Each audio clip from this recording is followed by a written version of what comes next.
sekolim-panjakana anatin'ny distrika roa ao amin'ny faritra Anosy no isitraka ilay tetikasa amin'ny alalan'ny ministera ho an'ity taom-pianarana 2024 ity iompana betsaka amin'ny fanomezana vanjim-pianarana ho an'ny fanampiana ireo ray aman-dreny izay fanany vavy an-tsekoly ity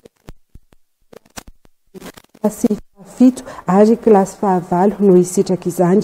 Tanjona rany fanadihadiana any ampiena ny tampitsoahana andaharana an-tsekoly ho an'ireo satovavy. Mitantrana didin'izay Andoniaina Martina.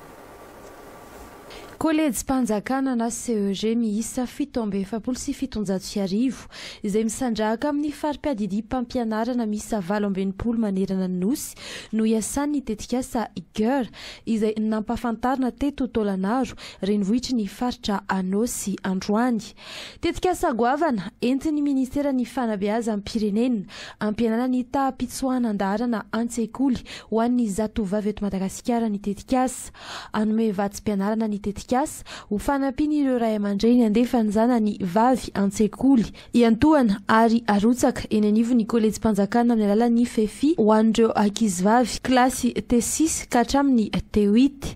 Mahazo fanampiana araboly isan-taona fanampin'izay ireo ankizivavy rehefa voamarina fa niditra ny anatra eo anivon'ny CEG ho an'ny eto anivon'ny faritra Anosy distrika roa dia i Tolagnaro sy Betroka no isitraka ny tetikasa.